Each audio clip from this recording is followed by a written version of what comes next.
Chia সিডে প্রচুর পরিমাণে calcium আছে, যা হাড় শক্ত করে, আয়রন আছে যা রক্তের স্বাস্থ্য ভালো রাখে, পটাশিয়াম আছে যা রক্তচাপ নিয়ন্ত্রণে সহায়ক, ওমেগা 3 ফ্যাটি অ্যাসিড যা হার্ট ভালো রাখে, ফাইবার পেট ভরা রাখে, হজম শক্তি বাড়ায়, অ্যান্টিঅক্সিডেন্ট যা শরীরের কোষগুলো সুরক্ষা করে। লেবুর গুণাগুণ: শরীরের টক্সিন বের করতে এবং ডিটক্সিফিকেশনে সহায়তা করে, মেটাবলিজম বাড়ায়, ফলে ফ্যাট বার্ন সহজ হয়। ভিটামিন সি আছে প্রচুর পরিমাণে, ফলে রোগ প্রতিরোধ ক্ষমতা বাড়ায়, হজমে সাহায্য করে, ফলে খাবার সহজে ভাঙাতে সহায়ক।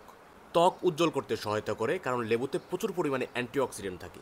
কেন এই কম্বিনেশন ভালো কাজ করে? চিয়া সিডের ফাইবার আর ওমেগা 3 আর লেবুর ভিটামিন সি ও ডিটক্স পাওয়ার মিলে শরীরের ভেতর পরিষ্কার করে, মেটাবলিজম বাড়ায়, পেট ভরা রাখে আর ফ্যাট জমার প্রবণতা কমায়। তাই যারা ওজন কমাতে চান বা শরীরকে ভেতর থেকে ঠিক রাখতে চান, তারা নিয়ম করে প্রতিদিন চিয়া সিড আর লেবু মিশিয়ে পান করুন।